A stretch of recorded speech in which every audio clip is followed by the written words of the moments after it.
abençoe. Pai, muito obrigado pela vida do Otacílio, te agradecemos aquilo que o Senhor já compartilhou com ele, que ele possa dividir conosco com a tua graça, em nome de Jesus. Amém. Bom dia a todos os irmãos. Deixa eu me organizar aqui.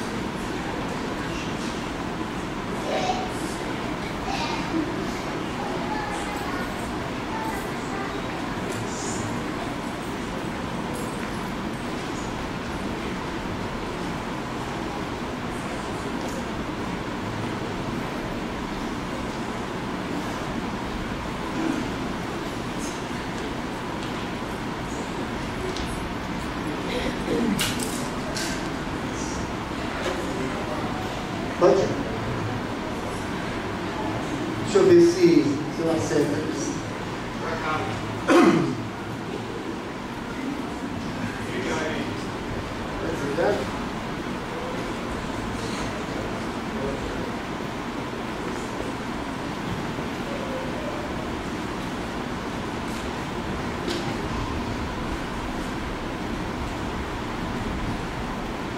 Bom, vamos cancelar no próximo domingo, já dá continuidade.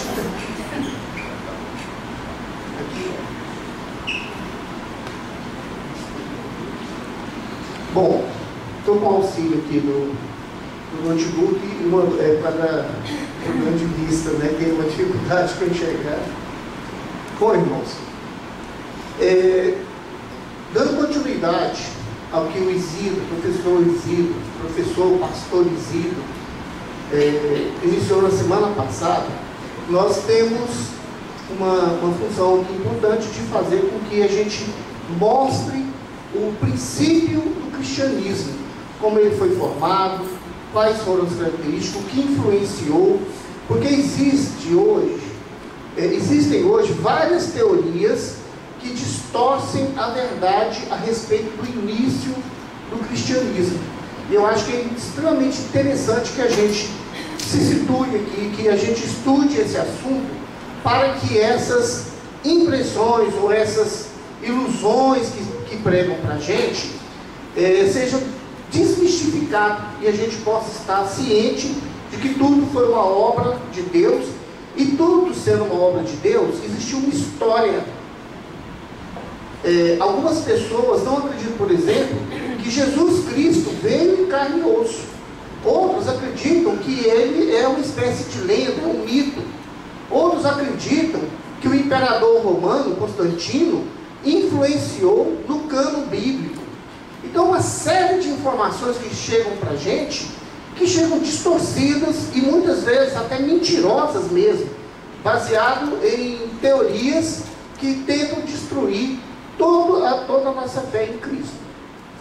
Mas Deus sempre providenciou tudo para que acontecesse, para que o seu propósito fosse realizado.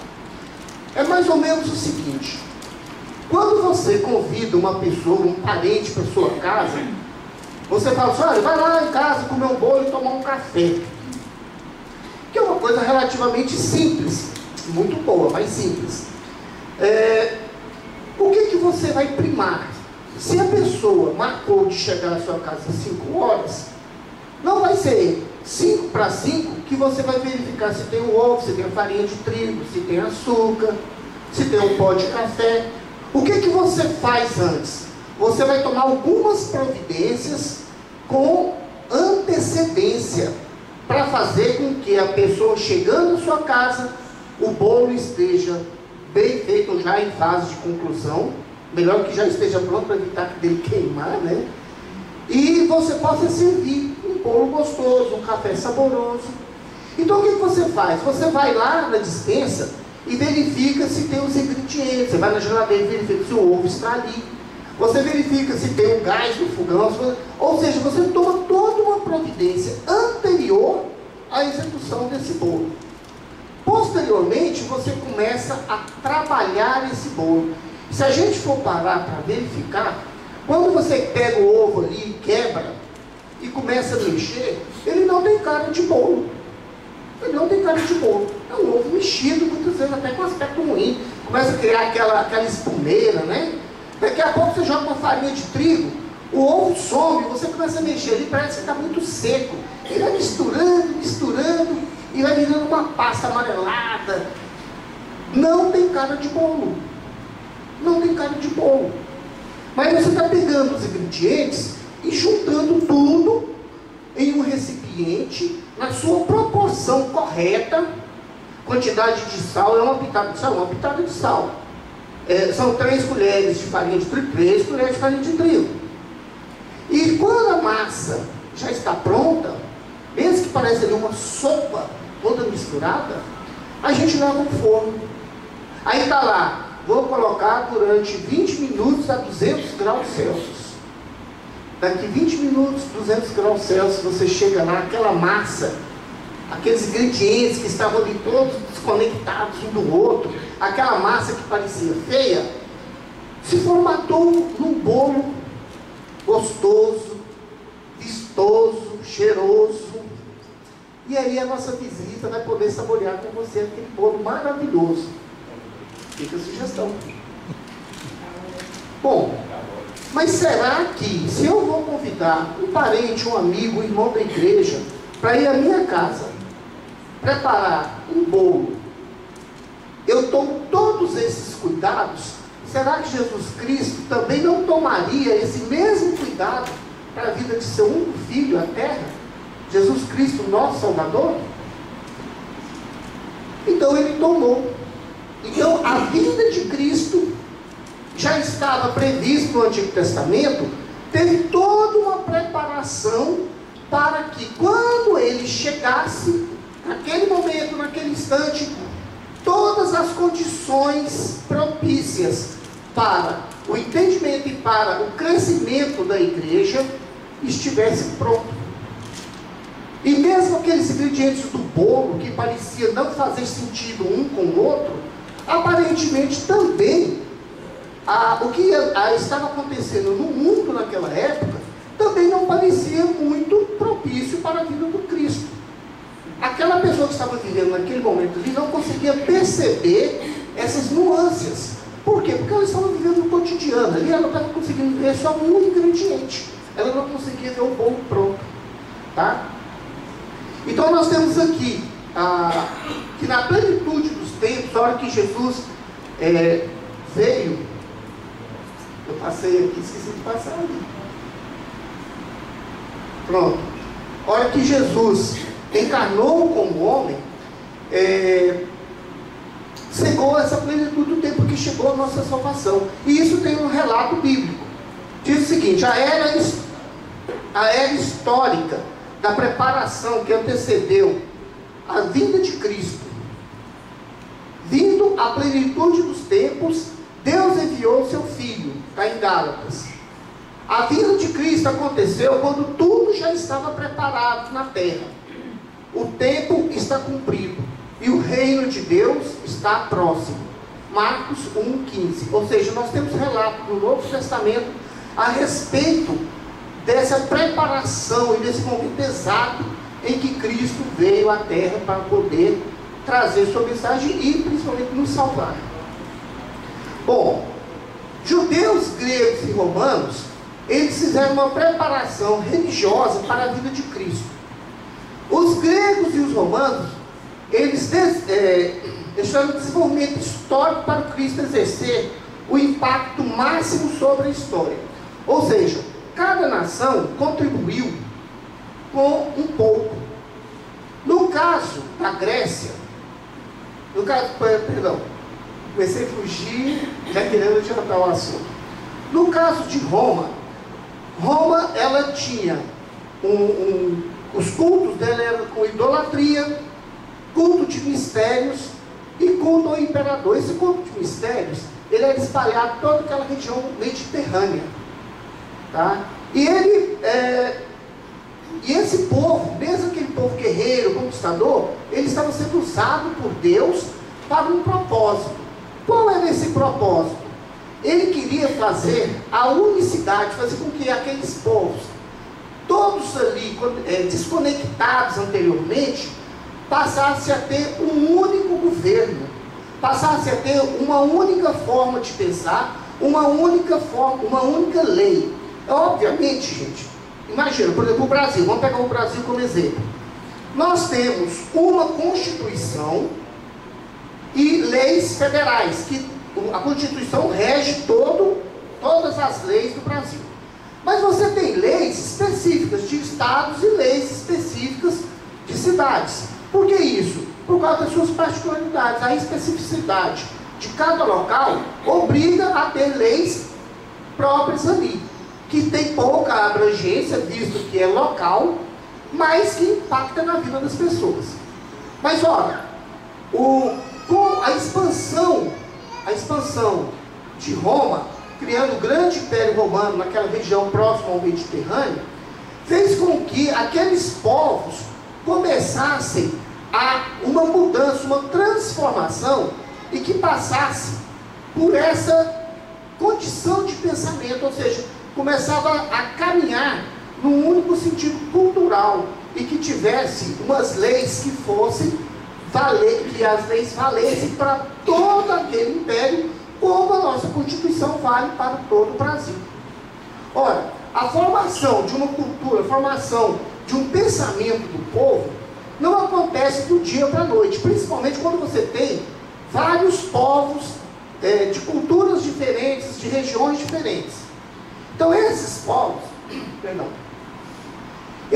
a partir do momento que o Império Romano ocupou aquele espaço e impôs a sua lei, eles foram começando a se adaptar àquela ideia, àquela novidade, àquelas leis que estavam regendo. E isso é natural. Se você pegar, por exemplo, o Brasil, na década de 60, ele tem uma cultura diferente da cultura do Brasil do século XXI. Porque nós passamos por transformações em virtude de questões econômicas, violência que aumentou, questões sociais, a violência aumentou, existe uma pobreza extrema no Brasil, governos alterados, por exemplo, nós tivemos o governo militar, depois nós passamos a restauração das eleições gerais, tá certo? Mudou-se presidentes nesse período, mudou a ideologia de quem estava no poder, e a gente vem se adaptando a isso. Então, se você pegar os costumes e a forma de se pensar na década de 60, é diferente da nossa forma de hoje. Nós estamos adaptados a esse novo sistema. Isso aconteceu também com os povos aonde o Império Romano ocupou.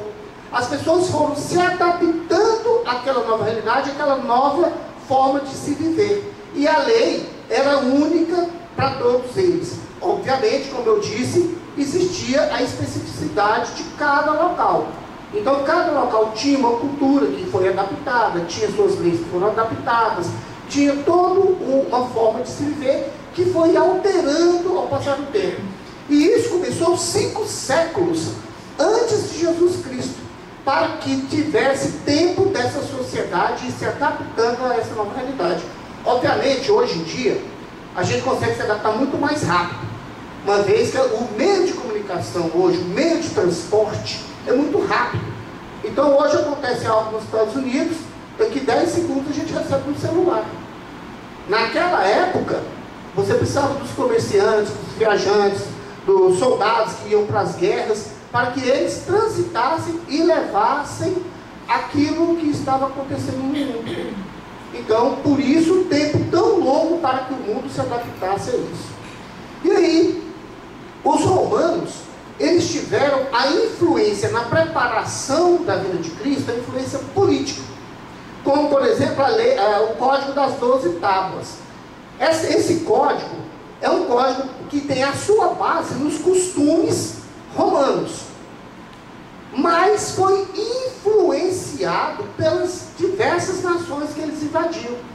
A base, o conteúdo principal, costumes romanos, mas a determinados pontos onde era invadido, acabava se adaptando, trazendo para a lei, e essa lei passava a ser para todo o império. Ou seja, o império começou a ter uma política única, com algumas quebras, mas uma política tendendo à unicidade. Outra coisa que influenciou é porque o exército romano, ele aceitava que aqueles povos que foram dominados, que foram invadidos, eles aceitavam que aquelas pessoas, aqueles habitantes ali, se integrassem ao exército romano. Então, esse povo que veio para o exército romano sofreu influência cultural, mas também passou influência cultural. O que estava acontecendo em toda essa região? Aquela região, aquele mundo do Mediterrâneo, estava se adaptando de pouco a pouco a costumes e culturas gerais únicas. E isso favoreceu a que existisse ali, nessa região, uma condição, predisposição que pudesse aceitar o cristianismo. Quando eu falo isso, nós temos que tomar um certo cuidado. Não é que esse povo todo, nessa região toda, estava propenso a aceitar o cristianismo de uma forma imediata. Porque até hoje nós temos dificuldade. A gente mora num país cristão e que a hora que a gente vai falar a respeito de Cristo, muitas pessoas rebatem, muitas pessoas não querem nem ouvir, muitas pessoas não acreditam. Imagina naquela época. Mas as condições, por exemplo, o soldado romano, ele garantia uma paz relativa nas estradas. Ora, se eu tenho uma paz maior nas estradas, eu não tenho medo de sair me deslocando. Por quê? Porque eu sei que o exército romano está ali para garantir a paz. Outra coisa, se você tem estradas bem feitas, eu vou utilizar aquelas estradas e vai facilitar o meu deslocamento. Veja bem, sair de Brasília para Goiânia é simples, é fácil. Pista dupla, asfaltada, qualquer problema que tiver no meio do caminho, eu tenho uma assistência da concessionária da estrada. Então é muito simples eu sair daqui e ir para Goiânia. A gente vai em 2 horas, mais ou menos. Na época da construção de Brasília, 1956 a 60, gastava-se, dependendo da época, uma semana. Uma semana. De caminhão, não era a pé não. Por quê? Porque a estrada era ruim, era precária. Muitas vezes faltava pontes, tinha que se passar por brejos. Então, essa dificuldade fazia com que o tempo de deslocamento passasse, em vez de 2 horas como hoje, passasse para uma semana. Mas nesse Império Romano, como o exército romano, à medida que eles invadiam as nações, eles tinham que se deslocar, eles faziam o quê? Eles criavam as estradas. E as estradas eram de tanta qualidade que até hoje vários parâmetros que nós temos nas nossas pistas atuais, nas nossas vias atuais, foram tirados e baseados nas vias romanas. Então, isso facilitou muito para que os apóstolos pudessem andar e chegar rapidamente ao seu destino. Além disso, não existiam barreiras.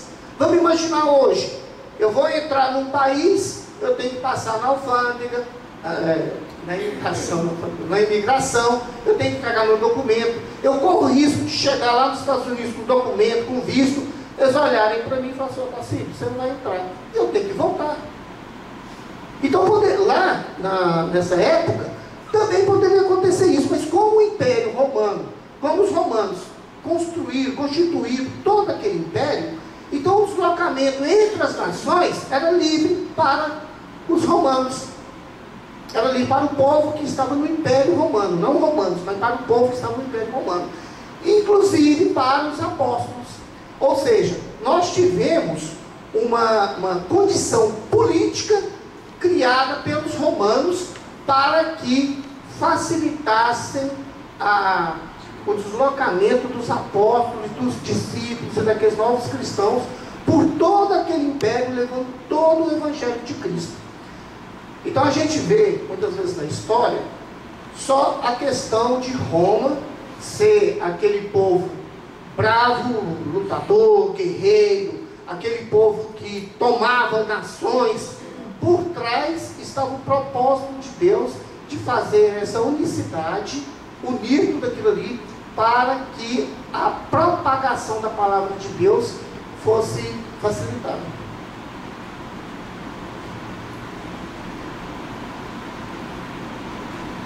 Aí nós temos a questão dos gregos. Nós já vimos aqui rapidamente a influência que os romanos fizeram para facilitar a evangelização do povo, mas nós também tivemos uma influência muito grande dos gregos. Ora, os gregos também, anteriores aos romanos, eles também eram povos de guerreiros e que também ocupavam nações.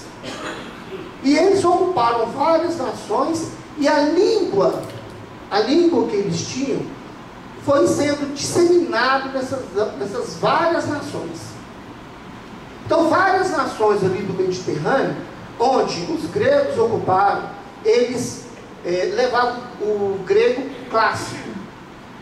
E aí, esses povos começaram, além de falar a língua nativa, começaram também a conhecer o grego clássico. Fazendo uma analogia com os tempos de hoje, a gente sai daqui, vai para a França, não sabe falar francês, possivelmente se você chegar lá falando inglês, grande maioria do povo vai te entender, vai compreender, e você vai se virar com facilidade. Se você chegar na Alemanha, o povo fala o quê? Alemão. Mas se você chegar lá falando inglês, você vai se virar, você não vai passar fome, você não vai ficar sem hotel, você não vai ficar sem conhecer os pontos turísticos. Ou seja, o inglês vai fazer essa facilitação de intercâmbio. Então essa língua grega também foi utilizada nessa época para facilitar o intercâmbio entre os povos. Já existia comércio exterior naquela época. Já existia comércio exterior. Então, quando que eu saio de uma nação que fala uma língua completamente diferente da outra, como que eu vou para lá fazer comércio se eu não sei me comunicar? Então se torna muito difícil.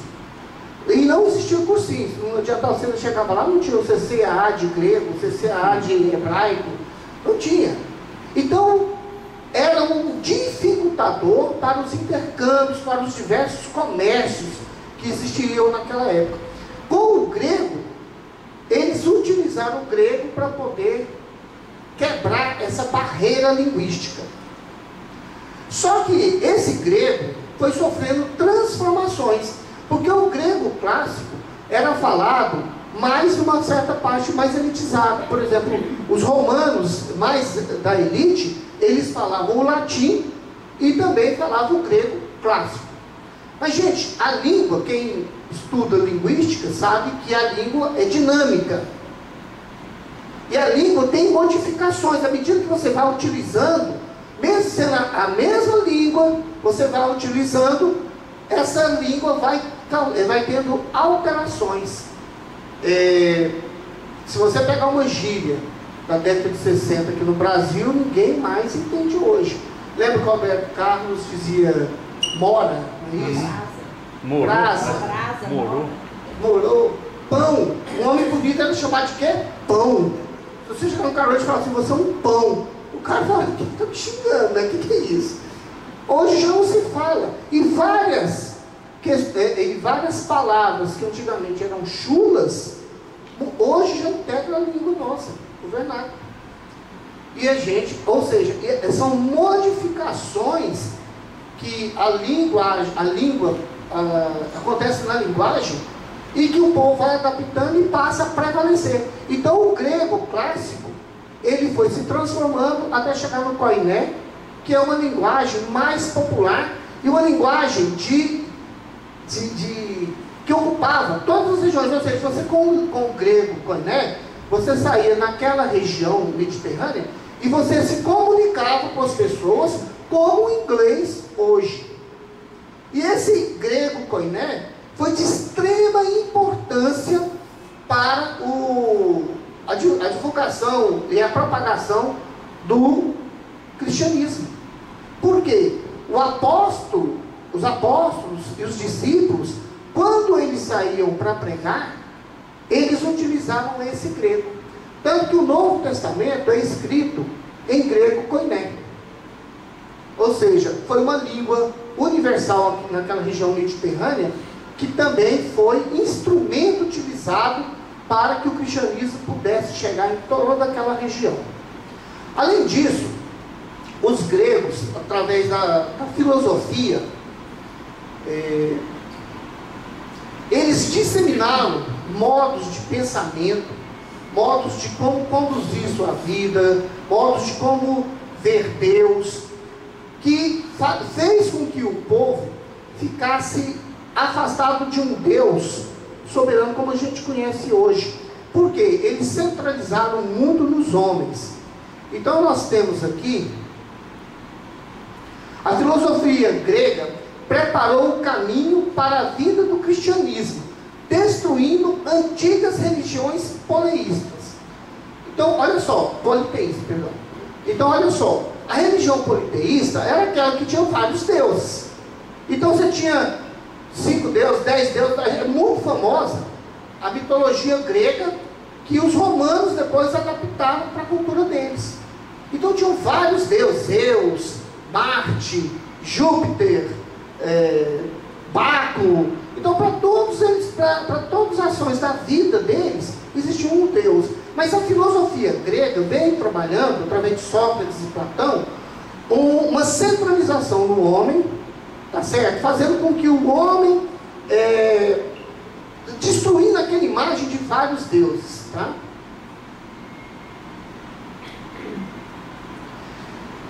E eles entendiam que Deus era uma abstração intelectual, não revelava um Deus pessoal e de amor, como é o cristianismo.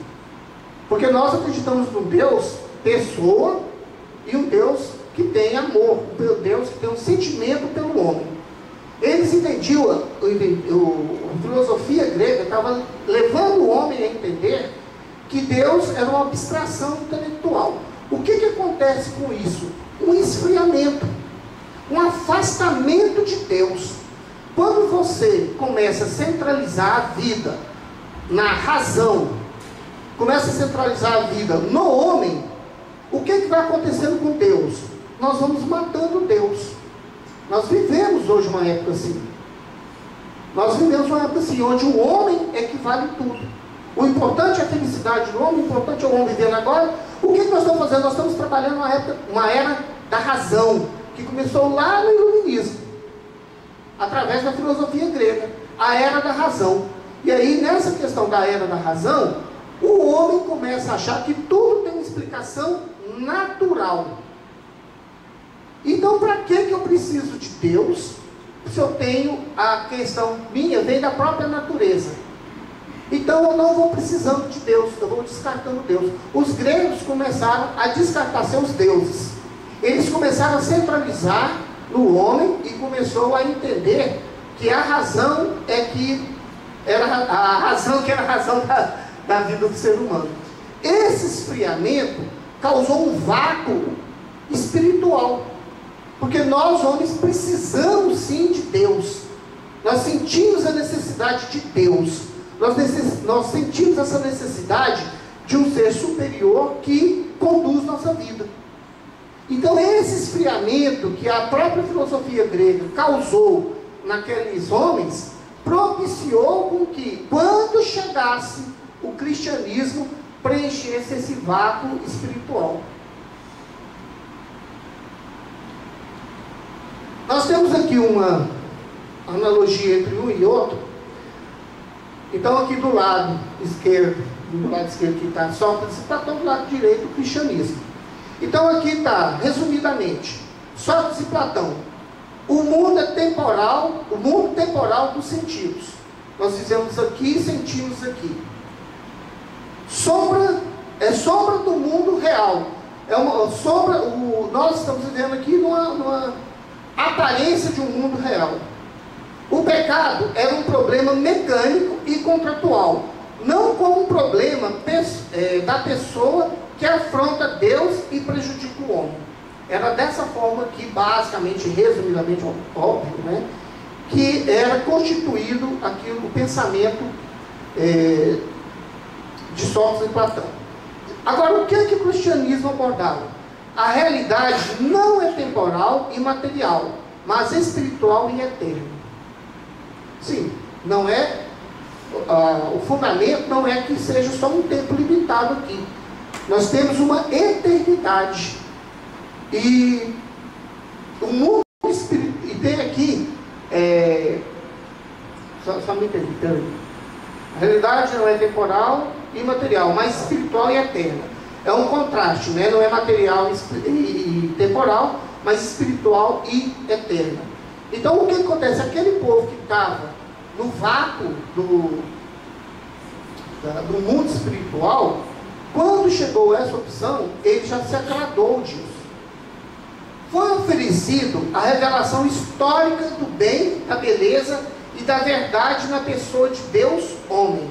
Então o cristianismo tem Deus como um ser tangível, embora a gente não consiga eventualmente tocar, mas nós sabemos que Deus veio, existe um Deus, um Cristo histórico, que veio em carne e que nós podemos tocar, como Tomé fez, como várias pessoas fizeram, de tocar em Jesus Cristo. Ou seja, o Deus nosso é um Deus real, é um Deus verdadeiro. O homem deseja ter um relacionamento mais pessoal com Deus. Isso é verdade. O homem compreendeu a insuficiência da razão humana e do politeísmo. Então nós não prevalecemos pela razão, nós prevalecemos pela fé. E nós não acreditamos em vários deuses, nós acreditamos em apenas um Deus. Esse relacionamento foi ofertado aos corações famintos daquela cultura grega. Ou seja, quem vivia aquela cultura grega que estava esfriando em relação aos seus deuses, e muitas vezes os deuses atendiam apenas aquilo que era temporário, aquilo que era material, aquilo que atendia ao homem, eles estavam esvaziados de um Deus soberano como o nosso. Quando chegou a proposta de Cristo, quando chegou a proposta dos apóstolos falando de Cristo, teve um impacto muito grande nesses corações, porque esse povo estava neste momento sedento de um Deus verdadeiro, e não daqueles mitos que eram carregados anteriormente. Oi, vocês.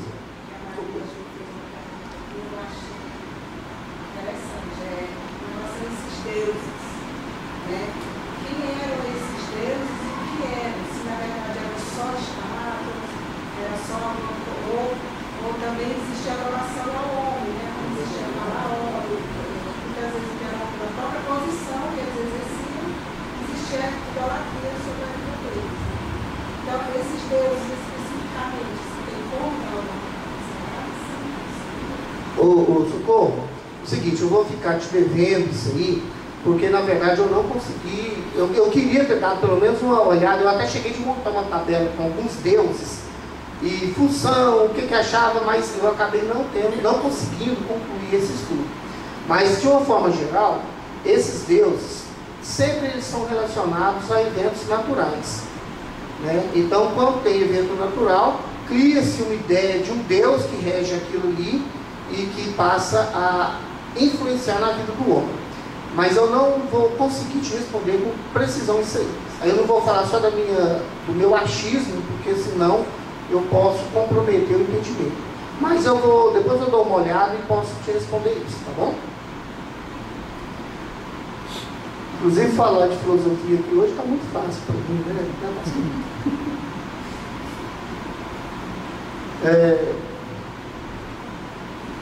Aí nós temos alguns pensadores, deixa eu tirar um pouquinho o óculos, que está mais me atrapalhando que hoje. Filosofia grega materialista do século 6 a.C. destruiu a fé das pessoas no culto politeísta. Tornou-se um sistema individualismo pragmático. Então era muito prático. E era focado no homem. Atender necessidades do homem. O homem queria conquistar algo, ele orava para aquele Deus que aquele Deus o beneficiasse. Um pensador, um filósofo grego, Lucrécio, do século I a.C., ele mediu desprezo pelo sobrenatural. Então ele não considerava o sobrenatural no modo de viver, no modo de pensar das pessoas. Então ele considerava o espírito do homem como um tipo desenvolvido de átomo. O que significa isso? Ele estava materializando o homem. O homem era apenas matéria. O homem era apenas matéria. O sobrenatural, ele, no pensamento de Lucrécio, ele descartava. Ora, se a gente começa a viver nesse ambiente, desse tipo de pensamento, nós vamos aceitando isso como verdade. Mas fica faltando aquela parte espiritual que é o anseio do homem. Isso é natural do homem porque fomos criados à imagem de Deus. Nós, no fundo, no nosso DNA existe a presença de Deus e a gente sabe disso, mesmo a gente recusando. Então, a partir do momento que você entra nesse tipo de cultura, você se esvazia de Deus, esvazia do que é sobrenatural. E olha, quando eu estou falando desse Deus agora, eu não estou falando do Deus verdadeiro, estou falando dos deuses gregos, né? Então você se esvazia daqueles deuses e você fica com a parte vaga, a parte espiritual sua fica vazia. Se está vazio, tem que ser preenchido com algo. E quando chega o cristianismo, esse vazio é preenchido. Estoicismo, que também é uma linha de raciocínio, uma linha filosófica grega, ele considerava sim o sobrenatural. Ele considerava a paternidade de Deus, a fraternidade dos homens e tinha um elevado código de ética. O seu Deus, o Deus desse pensamento aqui, era identificado com a criação e acabava caindo no panteísmo. O panteísmo, deixa eu ver se eu estou no mesmo lugar aqui. O panteísmo, ele é uma mistura de Deus com o universo, tá? Também não vou entrar muito nisso não, porque senão eu vou começar a falar um monte de besteira.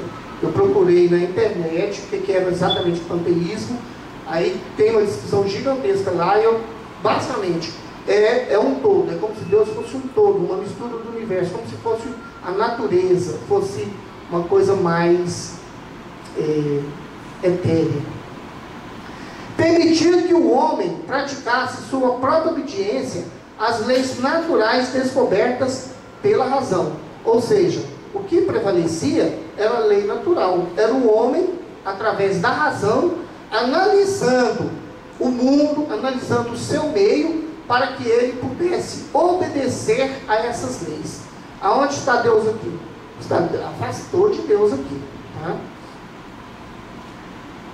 Quando o cristianismo apareceu, as pessoas do Império Romano estavam receptivas a uma religião que parecia oferecer uma perspectiva espiritual para a vida. Então eles estavam vivendo num momento onde, quando se cria em deuses, eram deuses para atender apenas a matéria, era uma questão pragmática. Eu vou atender, o Deus tem que atender ao homem. E as leis naturais é que regem o mundo. Então, quando o cristianismo chegou, ele supriu tudo isso. Existe uma semelhança com o mundo nosso de hoje, né? Quantas pessoas hoje acham que Deus é a natureza? Quantas pessoas hoje são pragmáticas? Elas não acreditam em um ser superior, elas acreditam na capacidade dela. E existem linhas de pensamento aí, muitos trabalhos de coaches que a gente vê, não são todos obviamente, que propagam isso. Você pode, se você quer, você pode, você é capaz, é você com seu esforço. E onde está Deus? Afastado dessas pessoas.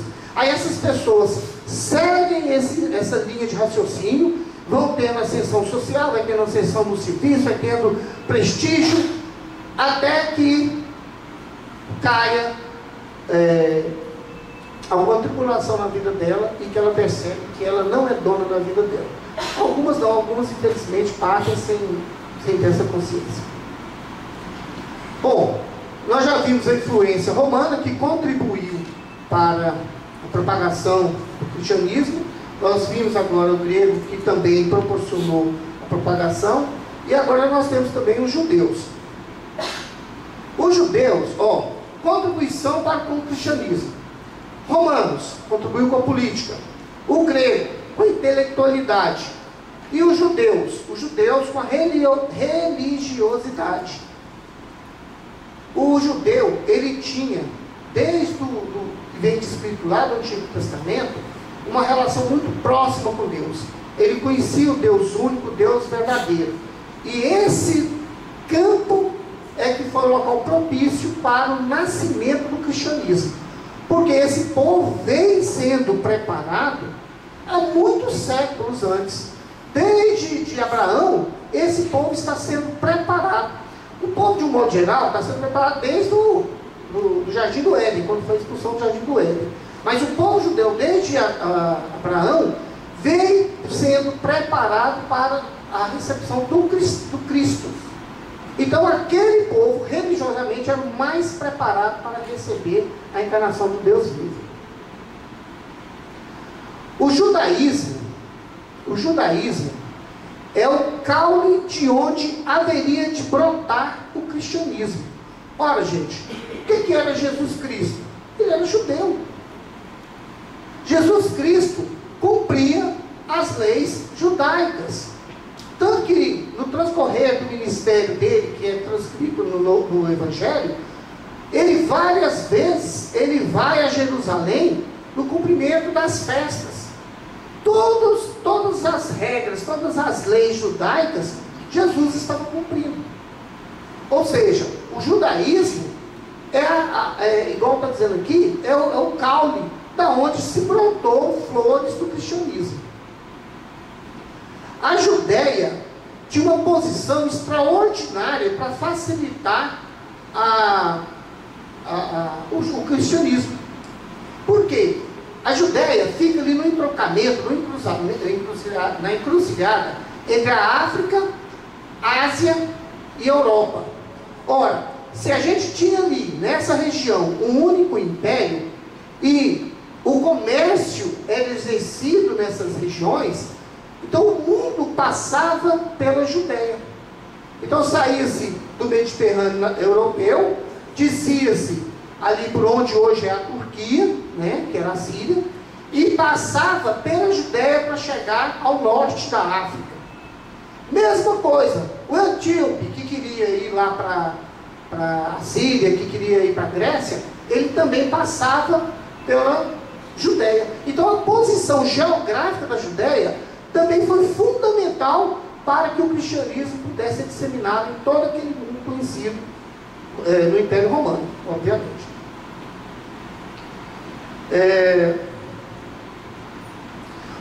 Outra coisa que os judeus contribuíram foi porque eles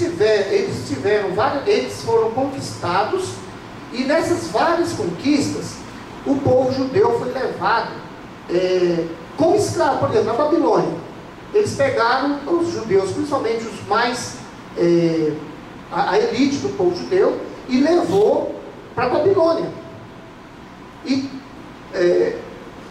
como o povo judeu ficou disperso naquela região, o povo judeu começou a ocupar várias áreas, vários países, várias nações.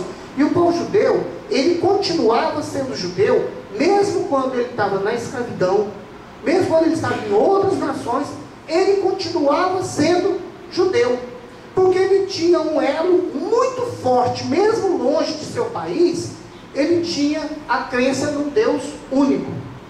Então esse Deus do judeu foi o elo que manteve eles, mesmo dispersos, continuavam a ser judeus. E nessa dispersão que eles tiveram, eles não podiam ir no templo em Jerusalém. Como eles não podiam ir no templo em Jerusalém para reverenciar ao Deus Todo-Poderoso, Deus nosso soberano, o que eles fizeram? Eles criaram sinagogas. Então toda essa região existiam sinagogas para que aquele judeu que estava naquela nação, ele pudesse reverenciar, ele pudesse estar ali e ter o seu momento espiritual com Deus. Ele não podia fazer os sacrifícios que o Antigo Testamento mandava, porque aquilo tinha obrigatoriamente que ser no templo. Mas ele podia cultuar a Deus nas sinagogas. E isso foi formando, além de fortalecer o elo deles, foi fazendo com que esses povos, aonde eles foram criando as sinagogas, também passassem a conhecer o Antigo Testamento, ou a promessa da vinda do Messias. Então não era uma coisa, quando Jesus Cristo veio, não era uma coisa estranha aos gentios. Eles tinham noção da vinda de um Salvador. Talvez não acreditassem, talvez não seguissem, talvez não cumprissem as leis judaicas, mas eles tinham noção da vinda de um Salvador, da vinda de um Messias. Então, quando Jesus veio para cá, através dessa dispersão que teve do povo judeu e a criação de sinagogas, facilitou muito o entendimento de quem era Jesus Cristo.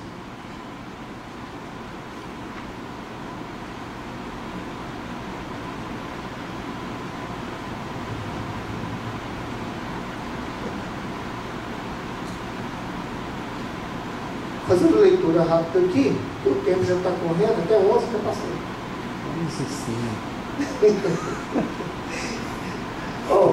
Os judeus, eles pressupunham a existência de Deus e eles prestavam culto a esse Deus. Então é Deus, não são deuses, então Deus único. Então eles já tinham esse conhecimento, essa crença, essa fé em um Deus único, e eles reverenciavam, eles cultuavam esse Deus. Jerusalém era um local de preparação para a vinda de Cristo, não o nascimento, mas para, eles entendiam que ali seria o reinado do Messias. Através do monoteísmo, ele contrastava com a maioria das religiões que acreditavam em vários deuses. Aquilo que a gente estava falando, dos deuses romanos, gregos, que acabavam até se misturando, um pouco, mudava de nome, mas o Deus era o mesmo, né? E todas as nações existiam deuses, e a maioria das nações existiam deuses, só lá em Israel que era um Deus único. Então era um contraste que existia entre a religião judaica e as diversas religiões que magiavam ali o mar Mediterrâneo.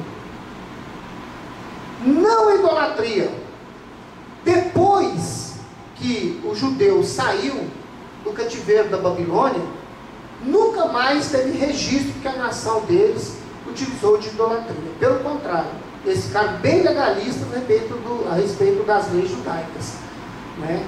Então, enquanto outras nações cultuavam a idolatria, tinham estátuas e oravam para estátuas, tinham mitos e ficavam orando para esses mitos, o judaísmo não. O judaísmo cria em um Deus único e absteve-se de cultuar ídolos.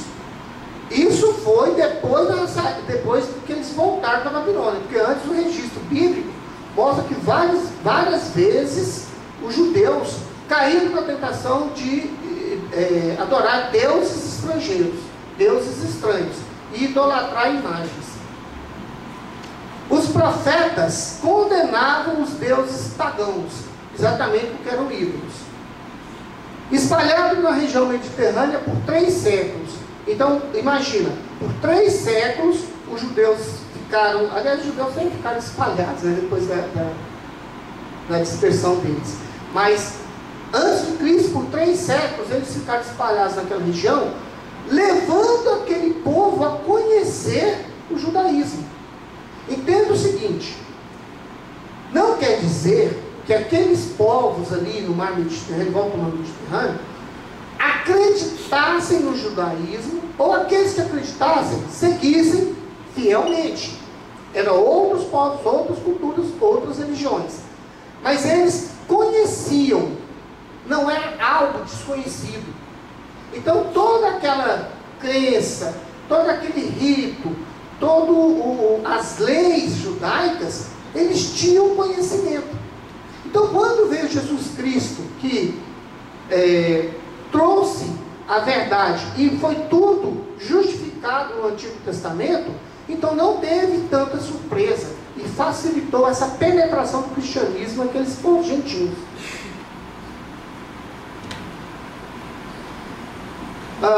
essa questão do Messias trazia uma grande esperança para os povos, mesmo aqueles que não eram judeus, mas principalmente para os judeus, porque a esperança do Messias, a esperança messiânica, que estabeleceria uma justiça na terra, isso tudo tinha sido popularizado no mundo romano, e até mesmo isso era tão enraizado no judeu, que os próprios discípulos de Cristo acreditavam que ele estabeleceria o reino de Deus ali na terra, ele mesmo pessoalmente. Então, vários esperaram que Jesus fosse tomar o poder dos romanos.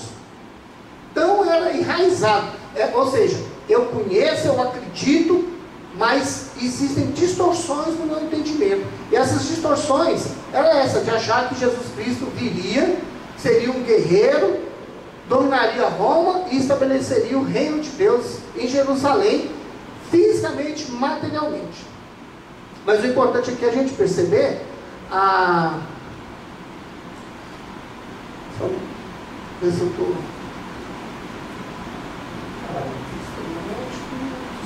Pronto. Mas o importante é que a noção, o sentimento daquilo já estava enraizando em todo aquele povo. O judeu, ele tinha um sistema ético. A lei judaica oferecia o mais puro sistema ético. Os 10 mandamentos constratavam com outros sistemas éticos da época. O pecado não era um fracasso exterior, mecânico e contratual. Lembra lá dos gregos, que achavam que o pecado era mecânico e contratual? É o contrário do que acha o judaísmo. O judaísmo, ele não acha que seja exterior, mecânico e contratual. O pecado era uma transgressão manifestada no coração impuro. Ou seja, se meu coração é impuro, eu estou transgredindo a lei de Deus. Depois disso, é que eu vou exteriorizar este pecado. Deu para entender a diferença entre um e outro? Um é mecânico, é automático. O outro não. O outro vem do coração do homem que transgride as leis de Deus. Após isso, eu venho e cometo o pecado. Eu exteriorizo esse pecado. Ou seja, eu estou com raiva de um irmão, estou alimentando meu coração com ira. Quando eu encontro esse irmão, eu dou um murro nele. Pronto. Eu acabei de exteriorizar o pecado que já existia dentro do meu coração. Essa era a forma de pensar, a forma de acreditar no judaísmo. Do judaísmo. O Antigo Testamento favoreceu uma doutrina de pecado e redenção. A salvação vinha de Deus e não de um sistema racionalista de ética. Ou seja,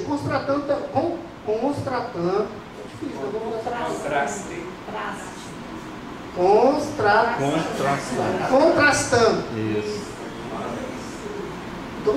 Muito esforço, muito treinamento. Então ele veio contrastando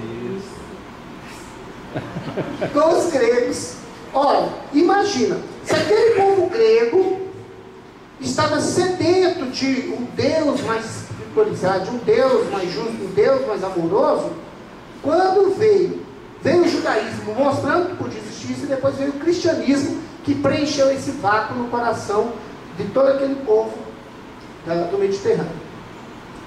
E o Antigo Testamento, Jesus e os apóstolos citam e referenciam passagens do Antigo Testamento, ou seja, eles mostram que o Antigo Testamento estavam corretos, e é testemunho deles, tanto que se existia profecia aqui, está sendo cumprida adiante. Muitos gentios eram familiarizados com os fundamentos da fé judaica, aquilo que a gente já tinha falado. Eles já tinham uma noção, já tinham um conhecimento disso. Então não foi totalmente estranho.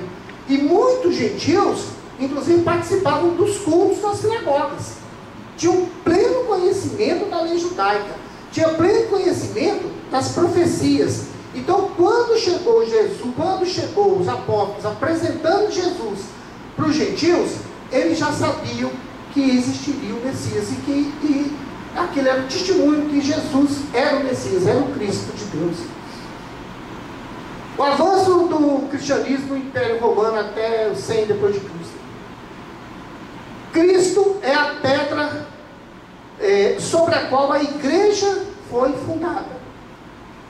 Evidências do Cristo histórico. Veja bem, nós temos que entender que nas outras religiões existe um Deus místico, existe um Deus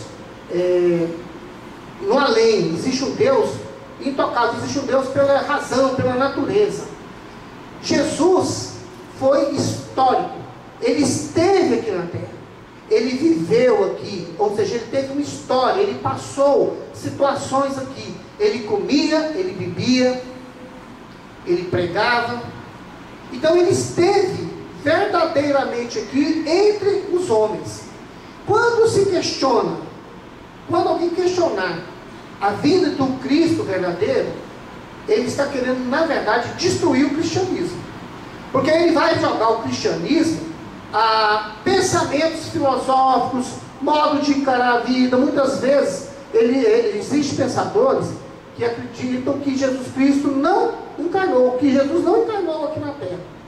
Eles acreditam que isso foi uma filosofia, foi um modo de trabalho, um modo de pensar, que foi sendo desenvolvido e que foi espalhando e se enraizou e personificou no mito, personificou em alguém que nunca na verdade existiu, como se fosse um Saci Pererê, uma mula sem cabeça, Hércules, tá certo? Então a gente tem que tomar cuidado com isso.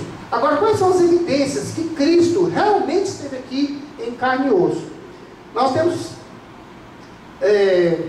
algumas evidências aqui. Por exemplo, o nosso calendário, que mostra, que se baseia em Jesus Cristo, no seu nascimento. Inclusive, pastor, teve uma questão que eu não vou abordar muito, mas que na verdade tem um erro de 5 anos, né? 5 a 6 anos. De 5 a 6 anos. Foi o cálculo do calendário gregoriano. Quando foi feito, tem uma diferença de 5 a 6, até 4 a 6 anos. Então Jesus nasceu, hoje é mais aceito, 6 anos antes dele mesmo, no calendário. Ele era mais velho que ele, né? Isso, então é 6 anos antes. Então a contagem foi feita errada. Mas assim, mesmo essa contagem com essa pequena distorção, mas é interessante que os fatos históricos que foram descritos no Novo Testamento coincidem com os fatos históricos que se tem estudado no mundo secular. Então não é um chute, não foi. Existiu um erro aí de 4 a 6 anos, mas o calendário nosso foi baseado no nascimento de Cristo, mesmo tendo essa distorção. A própria igreja, gente, que foi constituída, a forma como ela foi constituída e a existência dela, já indica um Cristo verdadeiro, um Cristo histórico. O domingo, os judeus, eles retiravam o sábado para santificar, eles santificavam o sábado, né? E a partir de Jesus Cristo, nós passamos a ter o dia especial nosso, o dia de consagração, no domingo. Mas o que é mais impactante na história de um Jesus Cristo, homem, Deus, homem aqui na terra, foi a transformação da vida dos seus discípulos. Gente, uma mentira, ela pode existir sim. Ela pode passar de um para o outro e acabar se tornando uma verdade, entre aspas. Mas ela não é consistente.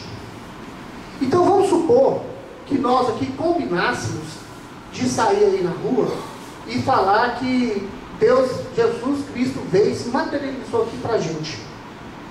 Combinar por quê? Porque nós vamos trazer fiéis aqui, vai lotar essa rua todinha. Nós vamos ser campeões de audiência. Aí a gente combina e sai falando essa mentira, essa grande heresia.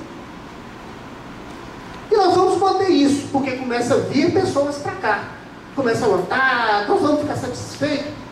Mas, se chegar alguém e falar assim, olha, reúne todos vocês aqui. Se vocês continuarem com essa história, vou matar um por um. Otacílio, você confirma? Eu confirmo. Bem, meu você confirma, bem, matou. Quando chegasse no terceiro foi mentira mesmo. Eu estou confessando aqui, eu estou abrindo mão. Ou seja, ninguém se sacrificaria. Poderia um ou outro mais fanático, mais doido, mas não várias pessoas, milhares de pessoas se sacrificariam para defender uma mentira, para defender um Cristo que não veio à Terra. E a própria mudança que aconteceu nos seus apóstolos, que eram homens, pescadores, coletores de impostos, que estavam ali vivendo a vida secular como nós vivemos hoje, e que transformaram sua vida ao ponto de se entregar para a morte, mas não recuaram da verdade. Então essa transformação na vida dos apóstolos, por si só, já seria suficiente para a comprovação que Deus, que Jesus Cristo realmente esteve aqui, presente, e tem o nosso Deus histórico, o Cristo histórico nosso. Mas além disso, nós ainda temos, eu vou citar mais rápido para a gente não perder o tempo, nós temos agora testemunhos históricos que citaram Jesus Cristo. Nós temos, por exemplo, Tácito, que viveu de 55 a 117, que ele também, nos seus escritos, ele cita Jesus Cristo. Tá? Existe algumas distorções, muitas vezes eles citam Cristo como Christos, variação linguística e também uma distorção que não significa muita coisa. Plínio também, Plínio chegou a descrever um imperador perguntando como que ele faria, como deveria ser o procedimento dele com os cristãos na região que ele estava administrando. Como deveria ser, porque esses cristãos, ele se alienta muito, ele elogia a moral e a integridade que esse povo tinha. Eles não roubavam, não adulteravam, eles não faziam falso testemunho, e eles não traíam a confiança depositada a eles. Ou seja, aquele povo que ele estava tentando como agir. Por quê? Porque era um povo que estava seguindo uma linha de uma ética muito elevada. E a ordem era perseguição. Ele pediu orientação para poder saber como fazer. Ou seja, isso logo no princípio do cristianismo. Suetônio também mencionou que os judeus foram expulsos de Roma por distúrbio a respeito de um tal de Crestos. Então ele aqui também são relatos históricos fora da Bíblia que fala a respeito do Cristo. Luciano, de 125 a 190 depois de Cristo, escreveu entre os cristãos, escreveu sobre as festas dos cristãos. Ele descreveu Cristo como aquele que foi crucificado na Palestina por ter iniciado aquela nova seita, o cristianismo. Então ele cita Cristo. Ensinou que os cristãos, o Cristo ensinou que os cristãos eram irmãos, deveriam cumprir seus mandamentos. E ele ridicularizou porque ele era como é isso? A linha de pensamento, a linha de escrita, ele era satírico, tá? Então ele ridicularizou os cristãos por adorarem um crucificado. Ou seja, esses testemunhos que a gente está vendo aqui, testemunhos externos, nenhum era a favor dos cristãos. Nenhum era cristão. Ou seja, é muito fácil eu defender uma coisa que eu acredito, mas uma pessoa que não acredita citar e ter como referência. Ou seja, isso demonstra que Cristo realmente foi um Cristo histórico, tá? Aí nós temos testemunho judaico, que foi o caso de José, que era um historiador judeu, que depois até teve uma certa indisposição do seu povo, porque ele começou foi morar e trabalhar junto aos romanos, tá? Ele também falou, por exemplo, do Tiago, e ele citou que é o irmão de Jesus chamado Cristo. E ele falou Cristo como um homem sábio, sentenciado à morte na cruz por Pilatos. Isso é relato histórico, tá? Foi escrito por José. Aí tem os testemunhos cristãos que a gente tem, por exemplo, os livros apócrifos. embora eles não estejam dentro da Bíblia, eles relatam a vida de Cristo, a vida de Jesus. Aí existem algumas distorções, eles não são inspirados pelo Espírito Santo, por isso eles não estão no cânon. Mas são livros que merecem estudos com uma razão bem apurada para poder não ser influenciado pelo misticismo. Bom, o cristianismo primeiro foi passado, conforme Jesus disse, primeiro aos judeus.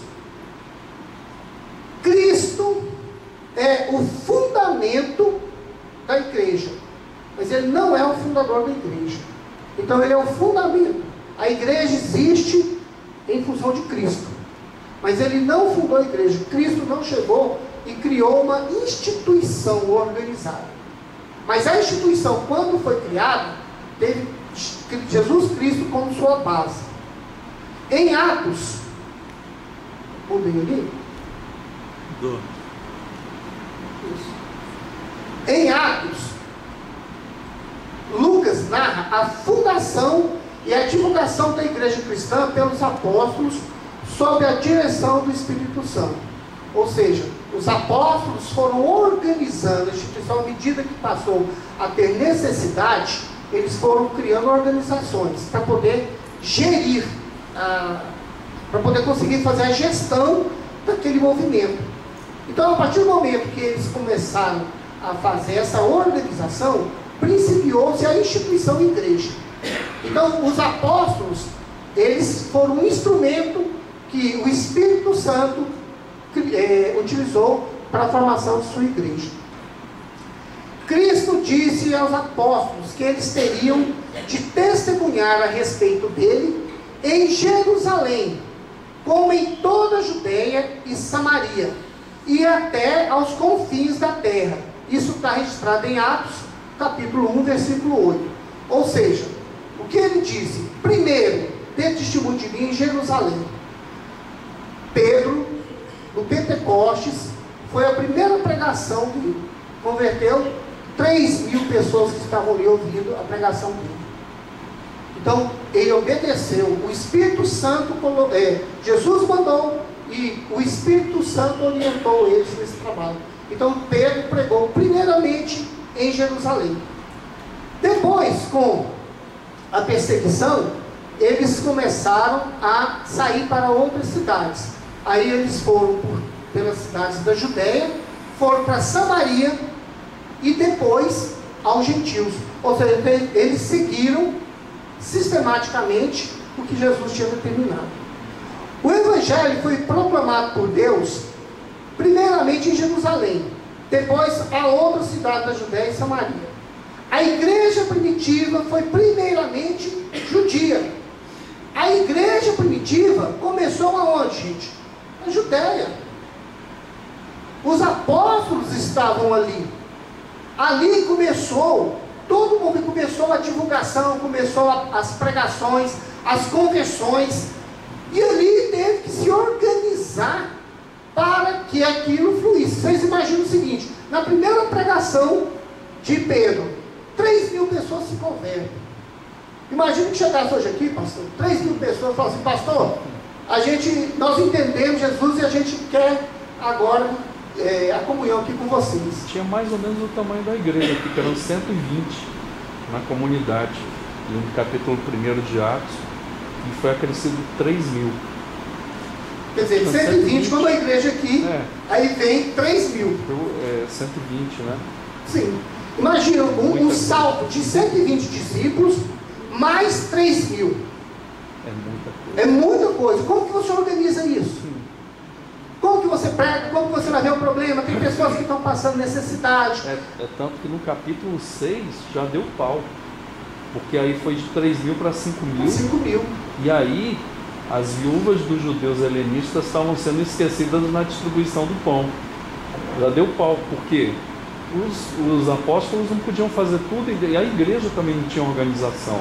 Aí que começou a eleger, ali não diz no texto diáconos, mas a função era diaconal. Depois vai lá para frente, né? Final das cartas pastorais. Mas assim, é muita gente, tá doido. Como é que você vai organizar? Eles escolheram 7 pessoas para que pudessem organizar essa distribuição Servir às vezes. dos necessitados, né? Ou seja, se o apóstolo tem que ver o doente, tem que distribuir o pão, tem que comprar o pão, tem que fazer como que ele ia pregar o evangelho? Então ele teve que organizar. Então ele saiu, eles escolheram 7 homens dignos dessa missão para poder auxiliar os necessitados. Ou seja, começou-se uma organização, começou-se uma instituição. E esses passaram a ser os diáconos.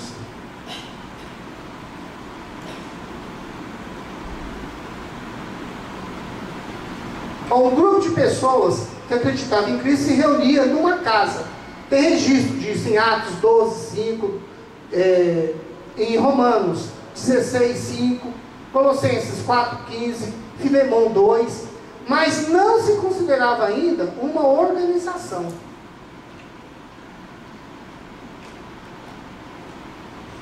Só adiantando um pouquinho, mas aqui está já bem atrasado.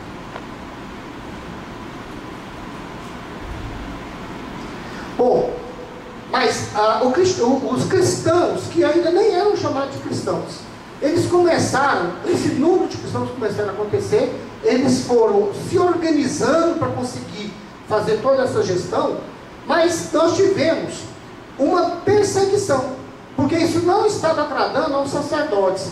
E o Sinédrio começou, com o apoio de Roma, com a permissão de Roma, começou a perseguir. Inclusive Pedro e João foram presos e proibidos de pregar o Evangelho.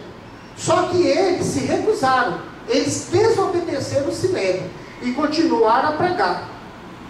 Aí veio o primeiro mártir da história da igreja, que foi Estevão, porque Estevão foi preso e lá ele veio citando o Antigo Testamento, relatando o Antigo Testamento e mostrando que Jesus Cristo era a promessa cumprida no Antigo Testamento.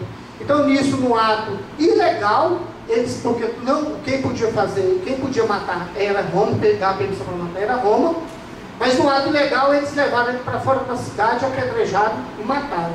Ora, a partir disso, isso foi um marco. O que acontece com quem está ali em Jerusalém? Não vou ficar aqui, eu vou começar a sair, porque se eu ficar pregando aqui, o meu destino vai ser igual ao do Estevão.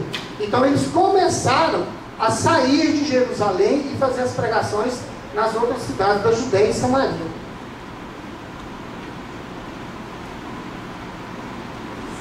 A perseguição foi extremamente dura, servindo para espalhar e purificar a jovem igreja para que a mensagem fosse levada para outras partes do país. Atos 8, 4.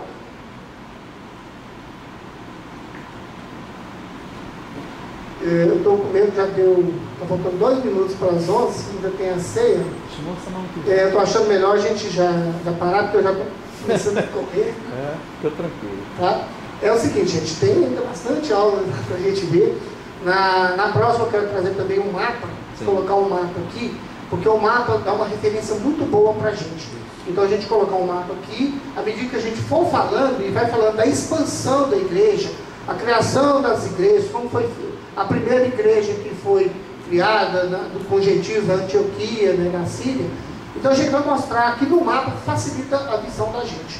Mas a base, o início da igreja está aqui, e o que Deus trabalhou para fazer, conduzir a esse princípio da igreja, nós vimos hoje. Tá certo? Alguém tem alguma pergunta? Então, bem rapidinho. Pastor?